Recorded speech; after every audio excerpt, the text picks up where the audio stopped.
नमो अर्हन्ताणं नमो सिद्धाणं नमो आयरीयाणं नमो वज्रायाणं नमो लोये सौसाहुणम्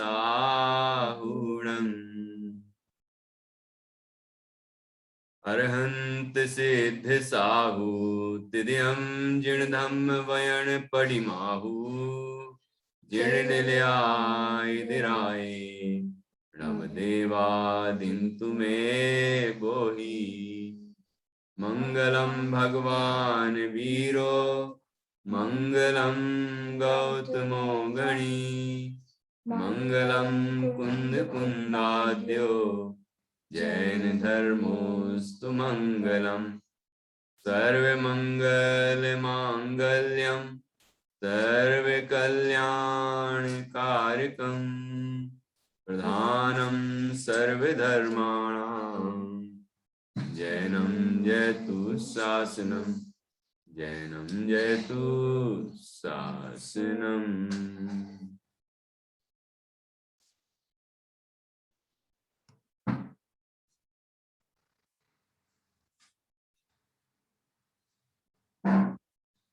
तीन भुवन में सा वीतराग विज्ञानता शिव स्वरूप शिवकार नमः त्रियोग समारिके।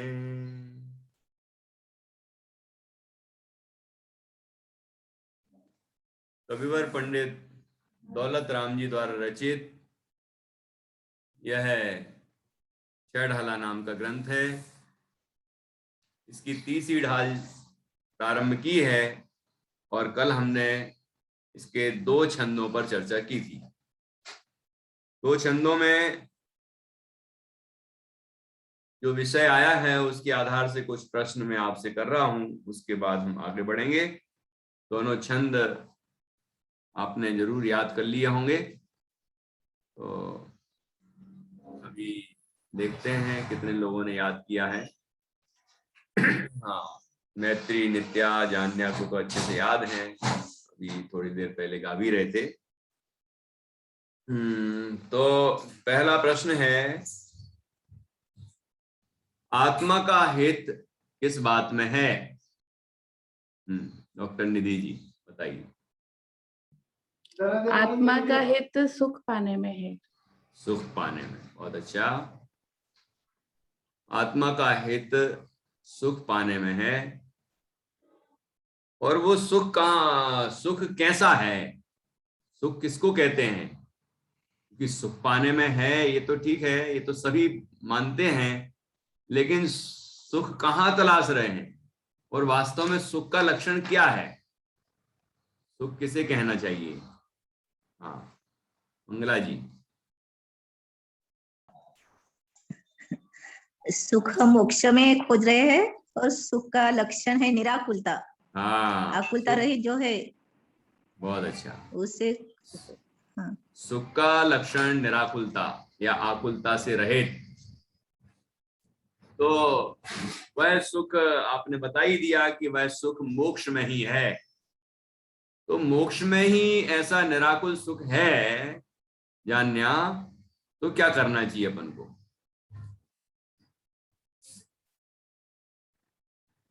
जान्या बताएगी क्या करना चाहिए।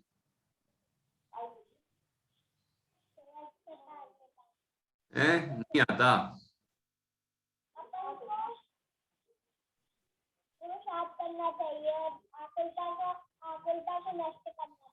जब हमें ये पता चल गया कि निराकुल सुख मोक्ष में ही है, तो फिर हमें क्या करना चाहिए? क्या पुरुषार्थ करना चाहिए?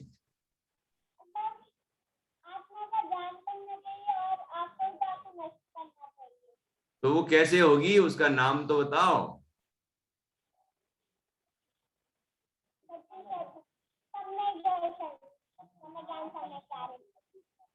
तो उसको क्या कहते हैं? सम्यक दर्शन, सम्यक ज्ञान, सम्यक चारित्र की एकता को क्या कहते हैं? हाँ? रत्नत्रय। वो शब्द ही नहीं आ रहा जो आना चाहिए। हाँ, निधि जी बताइए। हमें मोक्ष मार्ग पर चलने का पुरुषार्थ करना चाहिए। हाँ, मोक्ष मार्ग लिखा ना, आत्म को हित है सुख सो सुख, आकुलता बिन कहिए। आकुलता शिव माही न ताते, शिव मार्ग लग्यो चाहिए। शिव मार्ग में, मोक्ष मार्ग में लगना चाहिए। सीधा सा जवाब था। अब वो मोक्ष मार्ग क्या है जब हम पूछेंगे, तो जो आपने बताया है नित्या ने कि सम्यक दर्शन, सम्यक ज्ञान, सम्यक चारित्र की एकता वह मोक्ष का मार्ग है। और उस वो मोक्ष मार्ग कितने प्रकार के हैं? मतलब मोक्ष मार्ग कितने हैं? मोक्ष मार्ग कितने हैं? मंगला जी ऐसी करें। एक नहीं है, दो हैं। अच्छा, निधि जी कह रही दो हैं, मंगला जी कह रही एक है। अब देखते हैं। मोक्ष मार्ग दो प्रकार के हैं, एक निश्चय मोक्ष मार्ग और एक व्यवहार मोक्ष मार्ग। अच्छा, अब मंगला जी का सुनते हैं विचार। हाँ, मोक्ष मार्ग तो एक ही है, यानी जब हम ऊपर ऊपर की सीढ़ियां चढ़ते हैं तब नीचे नीचे की रहते तो व्यवहार छोड़ देते हैं और निश्चय मोक्ष मार्ग पर जाते हैं। तो मार्ग तो एक ही है। मार्ग तो एक। हमें समझाने के लिए ये हाँ सम्यक दर्शन, ज्ञान, चारित्र हमें अलग अलग करके बताया है। हाँ, ये भी व्यवहार हमारे और कर्म। ये हाँ, भेद सु व्यवहार और उपचार सु व्यवहार। उपचार भी तो किया, व्रत शील संयम आदि को मोक्ष मार्ग कहा। मुनि अवस्था को, दिगंबर मुनि अवस्था को मोक्ष मार्ग कहा। तो ये सब व्यवहार का कथन है। तो कथन दो प्रकार से है, मोक्ष मार्ग तो एक ही है। मोक्ष मार्ग तो एक ही है, सुखी होने का उपाय तो एक ही है। आपने वक्तामर स्तोत्र में ही पढ़ा है, नान्यः शिवः शिव पदस्य मुनीन्द्र पंथा। और आपको बताया था, आचार्य कुंद कुंद स्वामी ने अष्टपावड़ में लिखा है, एक को भी मोक्ष मग्गो तेसाए अमग्गया सव्वे। मोक्ष मार्ग तो एक ही होता है, ठीक है। तो एक ही मार्ग है, लेकिन उसका निरूपण दो प्रकार से, ठीक है। जैसे जैसे सोना तो सोना ही है ना, लेकिन जिस डिब्बी में वो सोना रखा हो, उस डिब्बी को हम क्या बोल देते हैं? सोने की डिब्बी। अब वो सोने की डिब्बी है क्या वो? कि सोना उपचार कथन कर देते हैं हम। तो वस्तुतः तो सोना है। ऐसी मार्ग तो मार्ग ही है, लेकिन मार्ग में आने वाले जो शुभ विकल्प हैं, जो व्रतशील संयमादि के भाव हैं, जो कि उसके मार्ग में साथ साथ में होते हैं, अथवा पूर्वचर होते हैं, अथवा उपचार होता है। जैसे दिगंबर अवस्था है, बाहर में परिग्रह आदि भी छोड़ा है, और बाहर में व्रतादिक का पालन भी हो रहा है, हिंसादिक से भी मुक्त हुए हैं। तो ये जो बाहर की क्रिया हुई शरीर की, उस क्रिया को भी मोक्ष मार्ग कहते हैं। तो इस तरह से भेद सु व्यवहार और उपचार सु व्यवहार, इस तरह से व्यवहार नय का प्रयोग करके उन सभी क्रियाओं को और उन सभी भावों को मोक्ष मार्ग कहा जाता है, जो वास्तविक मोक्ष मार्ग में निमित्त होते हैं या सहचर रूप होते हैं, है ना। तो उसको मोक्ष मार्ग कहना वो व्यवहार है। और जो परमार्थ है वो तो यहाँ पर बताया ना, कि जो पर द्रव्यों से भिन्न अपने आत्मा की रुचि वह सम्यक्त है। रुचि अर्थात विश्वास, श्रद्धा, और परद्रव्यों से भिन्न अपना आत्मा का ज्ञान, वो सम्यक ज्ञान है। परद्रव्यों से भिन्न आत्मा के श्रद्धान और ज्ञान पूर्वक आत्म स्वरूप में रमणता, लीनता, वह सम्यक चारित्र है, ठीक है। तो ये वास्तविक मार्ग है। इसलिए वास्तविक को वास्तविक कहना, सत्यार्थ को सत्यार्थ कहना, वो निश्चय है। इसलिए वो उसे निश्चय मोक्ष मार्ग कहते हैं। और जो सत्यार्थ तो नहीं है, लेकिन उस सत्यार्थ के साथ में पाया जाता है, उसमें निमित्त भूत होता है, उसको भी उपचार से मोक्ष मार्ग कहना, उससे कहते हैं व्यवहार मोक्ष मार्ग। तो उसकी चर्चा अब यहां से तीसरे छंद से प्रारंभ हुई है। तो इस ढाल में व्यवहार सम्यक दर्शन का स्वरूप बताएंगे, फिर अगली ढाल में व्यवहार सम्यक ज्ञान का स्वरूप बताएंगे चौथी ढाल में, फिर उसके बाद चौथी ढाल में ही थोड़ा आगे से सम्यक चारित्र का, व्यवहार सम्यक चारित्र का, देश चारित्र, तो फिर बाद में सकल चारित्र, इस तरह से वर्णन किया जाएगा छठवीं ढाल तक। ठीक है, तो इसकी चर्चा हम क्रम से करेंगे। तो अभी हमने बात की है पहले और दूसरे दो छंदों पर, और अब हम आगे बढ़ते हैं। तीसरा छंद है जिसमें व्यवहार सम्यक दर्शन का स्वरूप बताया गया। ठीक है, चलिए तो तीसरा छंद निकालिए और उसको पढ़ेंगे हम।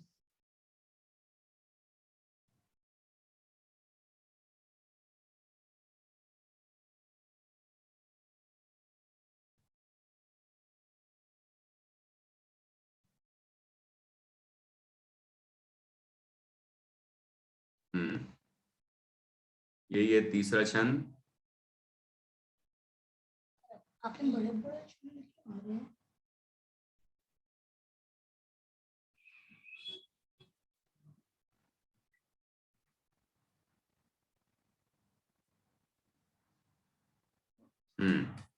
व्यवहार सम्यक या सम्यक दर्शन का स्वरूप।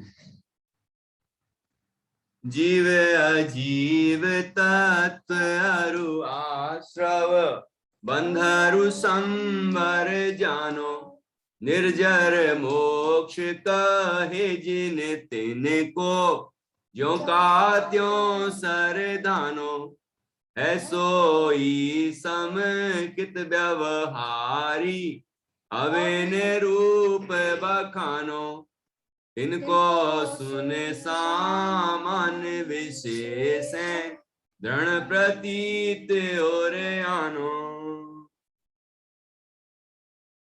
क्या बताया कि जीव अजीव तत्व, जीव और अजीव तत्व दो तत्व हैं। सामान्य रूप से देखो तो दो ही तत्व हैं, जीव और अजीव, बाकी तो जीव अजीव के विशेष हैं ये, तो इसलिए उनको यहाँ पर अलग बताया। जीव अजीव तत्व अरु, फिर आश्रव बंध अरु। देखो, क्योंकि आश्रव और बंध ये दोनों हे हैं। फिर संवर जानो और निर्जर मोक्ष कहे, है ना। संवर वह संवर और निर्जरा मोक्ष का मार्ग है, और मोक्ष मोक्ष है, मोक्ष तत्व है। ठीक है, तो किसने बताया ये कि ये 7 तत्व किसने बताए कि जिन कहे जिन तिन को, जिन अर्थात जिनेंद्र भगवान ने कहे हैं। किसने बताया ये? जिनेंद्र भगवान, जो वीतराग सर्वज्ञ हैं, निर्ग्रंथ हैं, ऐसे जिनेंद्र परमात्मा ने ये 7 तत्व बताए हैं। उसके अनुसार ही हमें स्वरूप समझना है।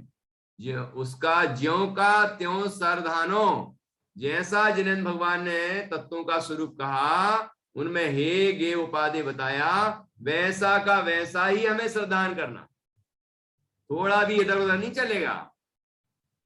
ठीक है ना, ऐसा ज्यों का त्यों श्रद्धान करना, वो है सोई समकित व्यवहारी, उसे व्यवहार से सम्यक्त कहते हैं। अब इन रूप बखानो, अब इनका स्वरूप हम बताते हैं। इनका स्वरूप बताते हैं कि व्यवहार सम्यक्त जिनकी श्रद्धा का नाम है, उन 7 तत्वों का स्वरूप हम आगे बताते हैं। इनको सुन सामान्य विशेष हैं, उनको 7 तत्वों को सामान्य रूप से और विशेष रूप से, ठीक है, सामान्य स्वरूप और फिर विशेष स्वरूप भेद कर करके विशेष स्वरूप सुनिए, सुने और सुन के क्या करना, सुन के याद कर लेना, याद करके सुना देना, बस हो गया काम। क्यों मैत्री, यही काम है अपना कि हमने सुना, याद किया और सुना दिया, बात खत्म।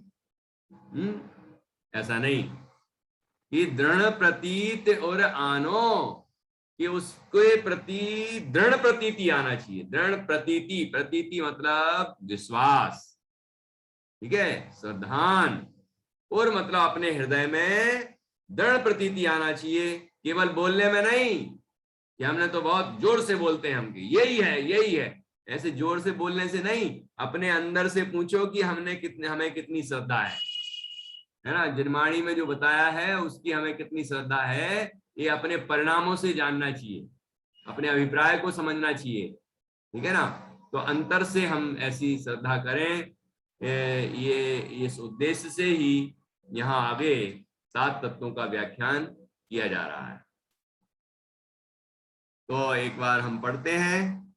जीव अजीव तत्व अरु आश्रव बंधरु संवर जानो, निर्जर मोक्ष कहे जिन तिन को, ज्यों ज्यों का त्यों सरधानो, है सोई समय कित व्यवहारी, अविन रूप बखानो, तिनको सुन सामान्य विशेष है, दृढ़ प्रतीत और आनो।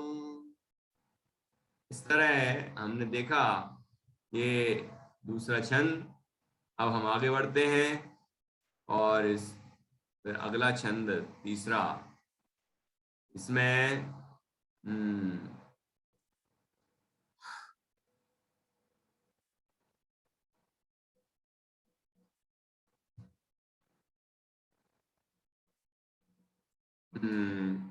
जीव कहा था ना, सामान्य विशेष है, तो सामान्य स्वरूप और विशेष स्वरूप। तो पहला तत्व बताया जीव, तो जीव तत्व का सामान्य स्वरूप क्या, ये तो हम दूसरी ढाल में ही पढ़ चुके हैं। चेतन को है उपयोग रूप, बिन मूरत चिन्ह मूरत अनूप, है ना। और उद्गल नव धर्म अधर्म काल, इन ते न्यारी है जीव चाल।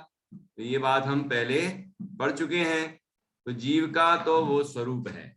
अब जीव अब विशेष, सामान्य विशेष है ना। हम सभी जीव हैं, पूरे 3 लोक में अनंत जीव हैं, तो जीव हो गया ये सामान्य स्वरूप। अब विशेष है, उस जीव को 3 भेदों में बांटा गया है, ठीक है। जीव तत्व के 3 भेद किए। हाँ, अब ये अगला छंद अपन बढ़ रहे हैं, चौथे छंद पर पहुंच रहे हैं। तो देखिए नीचे, जीव के भेद, बहिरात्मा और उत्तम अंतरात्मा का लक्षण। मतलब जीव के 3 भेद किए यहाँ पर, बहिरात्मा, अंतरात्मा और परमात्मा। कितने भेद? बहिरात्मा, अंतरात्मा और परमात्मा। सुनो ध्यान से। तो अब बहिरात्मा, बहिरात्मा किसको कहते हैं, फिर अंतरात्मा किसको कहते हैं, और परमात्मा किसे कहते हैं, ये भी यहाँ बताया है। ध्यान से सुनना, पहले छंद पढ़ते हैं। बहिरात्म अंतर्यात्म परमात्म जीव त्रिधा है, देह जीव को एक गिने, बही रातम तत्व मुधा है। अभी इतनी पढ़ते हैं। बहिरातम, अंतरात्म, परमात्म जीव त्रिधा है। जीव 3 प्रकार का है, बहिरात्मा, अंतरात्मा और परमात्मा, ठीक है। अब बहिरात्मा किसे कहते हैं? देखो, बहिरात्मा, बहिर आत्मा, बहिर आत्मा जो आत्मा नहीं है, उसके बाहर जो कुछ भी है उसे आत्मा मानना, उसको कहते हैं बहिरात्मा। बाहर है आत्मबुद्धि जिसकी, वो बहिरात्मा। मतलब आत्मा को छोड़कर जो ज्ञान और आनंदमयी आत्म तत्व है देह के अंदर, उसको छोड़कर जो कुछ भी पर है, जो कुछ भी आत्मा के स्वरूप के बाहर है, उस सब को आत्मा मानना, कर्म को आत्मा मानना, ठीक है। कर्म के निमित्त से होने वाले भाव कर्म को आत्मा मानना, शरीर आदि 9 कर्म को आत्मा मानना, और धन संपदा वैभव आदि जो बाहर की चीजें हैं उन सबको आत्मा मानना, है ना। तो वो हो गया बहिरात्मा। अब देखो यहाँ क्या परिभाषा बताई, देह जीव को एक गिने बहिरातम तत्व मुधा है कि देह और जीव को, देह मतलब शरीर और जीव को मतलब आत्मा को एक गिने मतलब एक माने, उसको कहते हैं बहिरात्मा। ठीक, जिसने शरीर को अपना माना तो वो शरीर जिससे उत्पन्न हुआ है वो भी अपने हो गए, शरीर के संबंधी जो भी हैं वो भी अपने हो गए, हैं शरीर के पोषण में जो निमित्त हो, हैं हितकारी हो शरीर के लिए, वो सब भी अपने हो गए। वो यहाँ एक चीज गिनाई तो वो सभी चीजें आ जाती। शरीर में आत्मबुद्धि होने पर सब सारी मिथ्या बुद्धि है। तो देह जीव को एक गिने बहिरातम, कि देह शरीर और आत्मा को एक मानना वह बहिरातम है। तत्व मुधा है, तत्व मुधा का मतलब क्या है? तत्व मुधा, मुधा मतलब मूढ़ है, तत्व के संबंध में वो मूढ़ है, अर्थात वस्तु का यथार्थ स्वरूप उसे पता नहीं है, ऐसा तत्व मूढ़ कहलाता है। तत्व मुधा मतलब मिथ्या दृष्टि है वो। इस तरह ये बहिरात्मा की परिभाषा बताई और बताया कि वह बहिरात्मा मिथ्या दृष्टि है। ठीक है, अब आगे बढ़ते हैं दूसरे छंद, मतलब इसी छंद में अगली 2 लाइन है।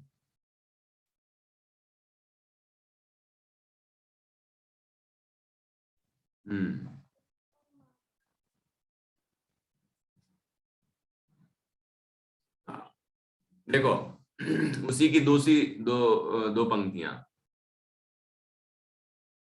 उत्तम मध्यम जघन त्रिविधि के अंतर आत्म ज्ञानी, दुविधि संग बिन सुध उपयोगी, मुनियोत्तम निज ध्यानी।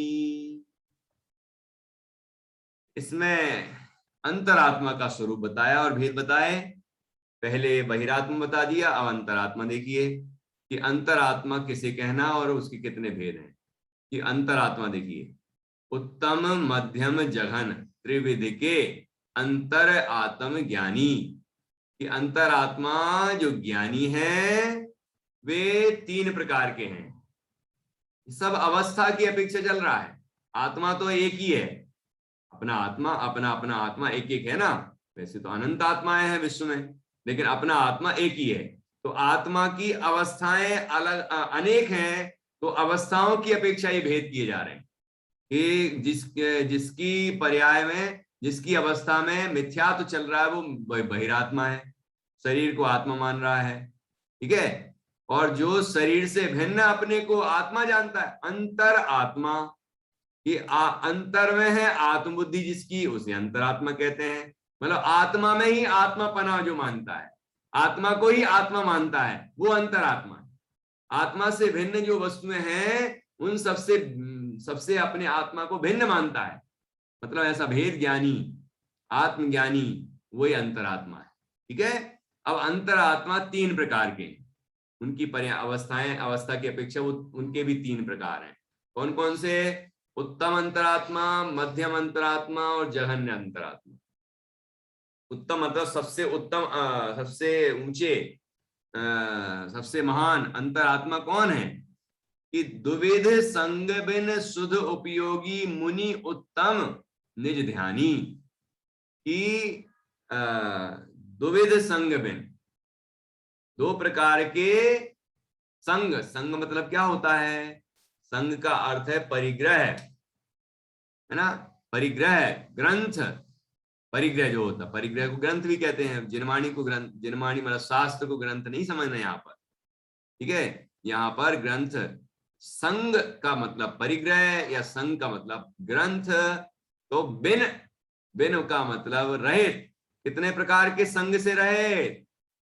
संघ नहीं है ना, संग ग है। तो संग का मतलब परिग्रह, और 2 प्रकार का परिग्रह, द्विविध मतलब 2 प्रकार का। तो 2 प्रकार के परिग्रह कौन कौन से होते हैं? बोलो मैत्री, 2 प्रकार के परिग्रह बताओ। अच्छा,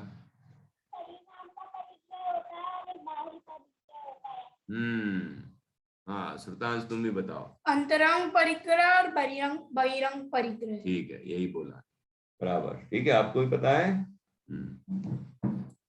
तो दो प्रकार के परिग्रह, मतलब अंतरंग परिग्रह और बहिरंग परिग्रह, दोनों प्रकार के परिग्रह से रहे शुद्ध उपयोगी, शुद्ध उपयोगी जो मुनिराज हैं, निर्ग्रंथ संत हैं, ठीक है, अंदर में मिथ्यात्व, क्रोध, मान, माया, लोभ, हास्य, रति, अरति, शोक, भय, जुगुप्सा, स्त्रीवेद, पुरुषवेद, नपुंसकवेद, ऐसे 14 अंतरंग परिग्रह से रहे थे।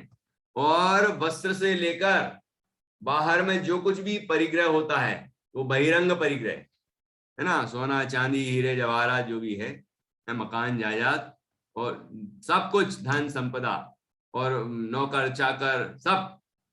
तो हिरण्य, स्वर्ण, धन धान, दासी दास, कुप भांड, ये 10 प्रकार के जो परिग्रह हैं उन सबसे भी रहित हैं जो ऐसे निर्ग्रंथ संत, जो अंतर से भी निर्ग्रंथ और बाहर से भी निर्ग्रंथ हैं, ऐसे शुद्ध उपयोगी जो आत्मा का ध्यान करने वाले हैं, निज ध्यानी, वे मुनिराज उत्तम अंतरात्मा है।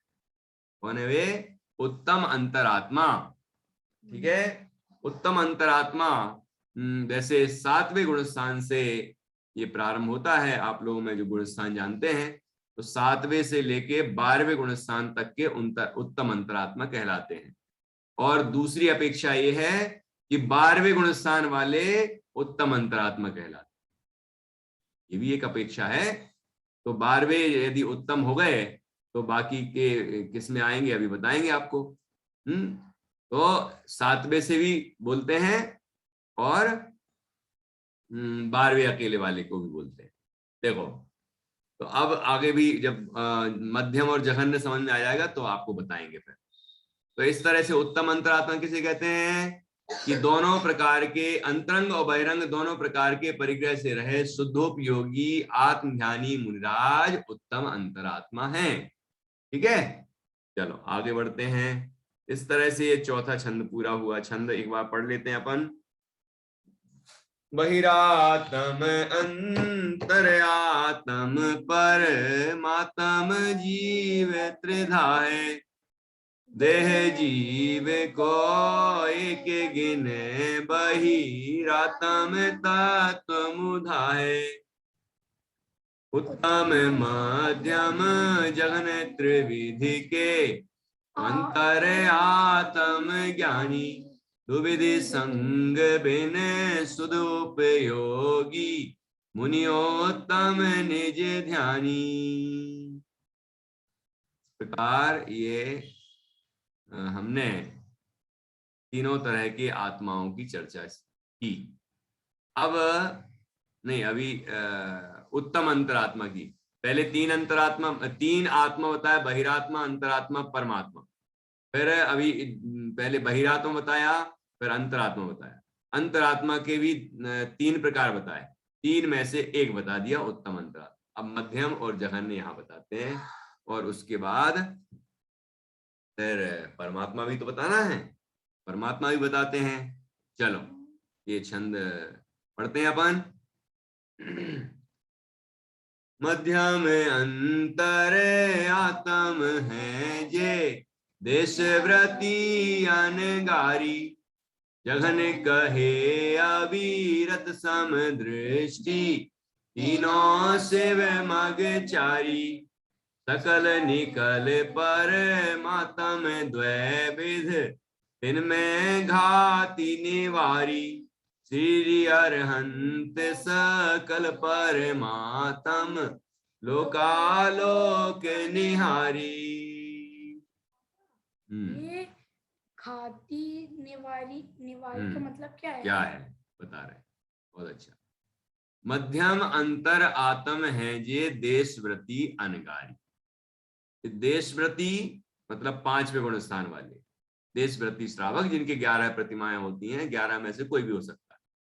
ठीक है, तो वो मध्यम अंतरात्मा। और अनगारी मतलब मुनिराज, मुनिराज भी मध्यम अंतरात्मा है। अब वहां भी मुनिराज को उत्तम अंतरात्मा भी कहा था, यहाँ मध्यम अंतरात्मा भी मुनिराज को ले लिया।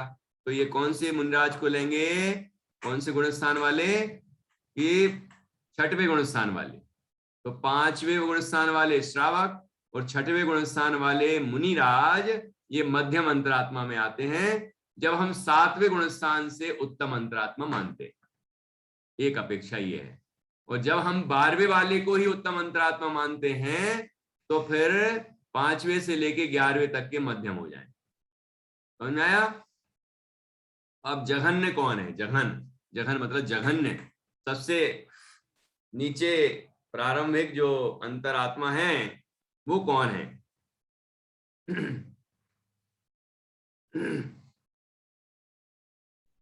जघन कहे अविरत सम दृष्टि तीनों शिव मगचारी, कि जघन कहे, जघन मतलब सबसे प्रारंभिक, शुरुआत के, अविरत सम दृष्टि की अविरति सम्यक दृष्टि, ठीक है। जो चौथे गुण स्थान वाले सम्यक दृष्टि हैं, जिनके व्रत नहीं है, न देश व्रत है, न उनके महाव्रत है ना, न वो व्रती श्रावक हैं और न वो मुनिराज है, महाव्रती मुनिराज हैं, तो ऐसे जो सम्यक दृष्टि होते हैं, अविरत सम्यक दृष्टि, वो जघन्य अंतरात्मा है, वो चौथे गुण स्थान वाले हैं। ठीक है, जघन कहे अविरत सम्य दृष्टि, इस तरह जघन्य अंतरात्मा भी हो गया। जघन्य तो ये चौथे वाले ही हैं, ठीक है ना। इस तरह से ये तीन हो गए अंतरात्मा, उत्तम, मध्यम और जघन्य। तीनों शिवमगचारी, तीनों मोक्ष मार्गी हैं।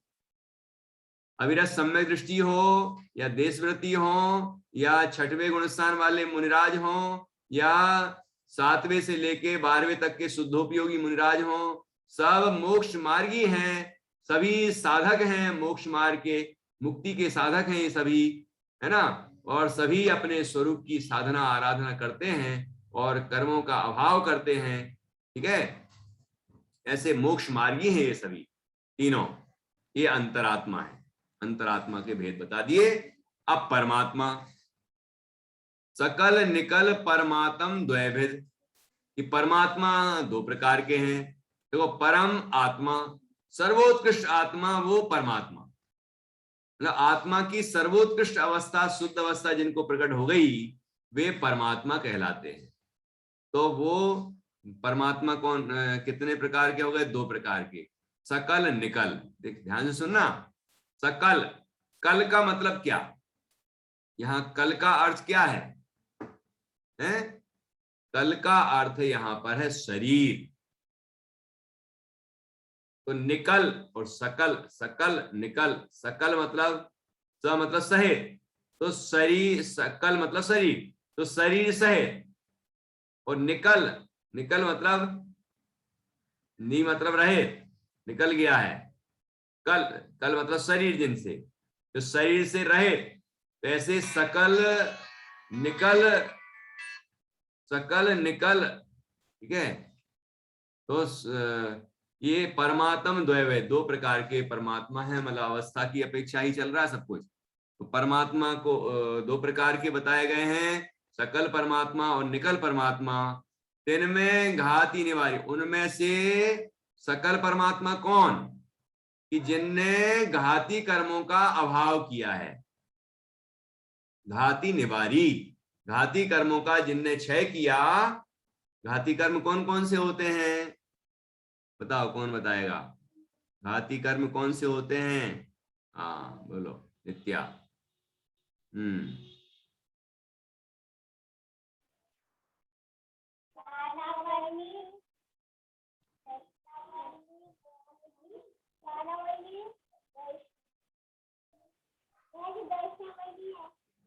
हाँ, ज्ञानावरण, दर्शनावरण, मोहिनीय और अंतराय, ये चार हो गए घातीय कर्म। घाती, घाती मतलब घातीय कर्म, निवारी मतलब नष्ट किया है जिनने। तो चार घातीय कर्मों का जिनने नाश किया है, चार घातीय कर्मों से जो रहित हैं, वे कौन है? कि श्री अरहंत, वे श्री अरहंत परमात्मा। अरहंत भगवान ने चार घातीय कर्मों का क्षय किया। सकल परमात्मा, वे सकल परमात्मा है, क्योंकि अरहंत भगवान के शरीर भी होता है, ठीक है ना, अरहंत भगवान के शरीर भी होता है, इसलिए वो सकल परमात्मा। और अभी आगे आएगा निकल परमात्मा का स्वरूप। तो यहाँ श्री अरहंत सकल परमात्म लोकालोक निहारी, जो लोक और आलोक को निहारते हैं, अर्थात लोकालोक के जो ज्ञाता हैं। लोक मतलब जहाँ जीवादि द्रव्य रहते हैं, वो 3 लोग जो नक्शा बनाए थे ना अपन लोग, आप लोग खड़े होके जल्दी से जो बताते हो, है ना, कमर पे हाथ रख के पैर फैला के, तो वो जो जिसका जो नक्शा है वो लोक का नक्शा है। लोक के बाहर है अनंत अलोक, तो लोकालोक को जानने वाले हैं, लोकालोक निहारी, ठीक है। इस तरह जो लोकालोक के ज्ञाता हैं, घाती कर्मों का क्षय किया है, तो 4 घाती कर्मों का क्षय किया तो चतुष्टय प्रकट हुए 4, अनंत चतुष्टय, अनंत दर्शन, अनंत ज्ञान, अनंत सुख, अनंत वीर, तो वे होते हैं अरहंत परमात्मा, और वो अरहंत परमात्मा सकल परमात्मा, ठीक है। ये छंद एक बार पढ़ लेते हैं, फिर अगले छंद की चर्चा अपन बाद में करेंगे, कल मतलब मंडे को। मध्यम अंतर आत्म है जे, देश व्रती अनगारी, जघन कहे अविरत समदृष्टि, तीनों शिव मग चारी, सकल निकल पर मातम द्वैविध, तिनमें घाती निवारी, अरहंत सकल परमात्म लोकालोक निहारी। देखो यहाँ चित्र भी बने हैं, ये आत्मा का चित्र, कोई आत्मा का चित्र नहीं है ये, है ना, आत्मा अपन सब आत्मा है, तो आत्मा के 3 भेद, बहिरात्मा, ये देखो ये आईना दिख रहा है ना परिग्रह से युक्त, और इधर दूसरी नीचे एरो बना के अंतरात्मा के 3 भेद हैं, जघन्य, मध्यम और उत्तम। और फिर परमात्मा, परमात्मा के 2 भेद हैं, एक अरहंत परमात्मा दिख रहे हैं, है ना, अष्टपाध्यायों से युक्त, और दूसरे सिद्ध परमात्मा सिद्धालय में विराजमान। तो इस तरह से वो निकल परमात्मा है, इनकी चर्चा अपन कल करेंगे।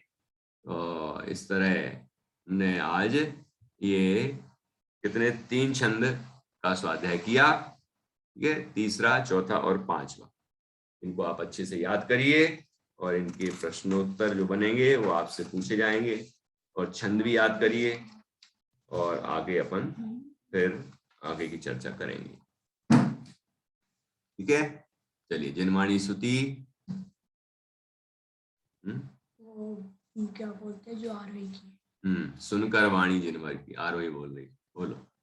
सुनकर वाणी जिनवर की, मारे हर्ष ये न समाए जी, काल अनादि की तपन बुझानी, काल अनादि की तपन बुझानी, निज निधि मिली यथा जी, सुनकर वाणी जिनवर की, मारे हर्ष ये न समाए जी, संशय भ्रम और विपर्य नाशा, संशय भ्रम और विपर्य नाशा, सम्यक बुद्धि उपजाए जी, सुनकर वाणी जिनवर की, मारे हर्ष ये न समाए जी, मारे हर्ष ये न समाए जी। बोलिए जी। द्वादशांग नर भव सफल भयो अब मेरो, नर भव सफल भयो अब मेरो, बुध जन बैठत पाए जी, सुनकर वाणी जिनवर की, मारे हर्ष ये न समाए जी। बोलिए द्वादशांग जिनवाणी माता की जय, महान जिन धर्म की जय। सभी 9 बार नमोकार मंत्र के माध्यम से पंच परमेश जी का स्मरण करें।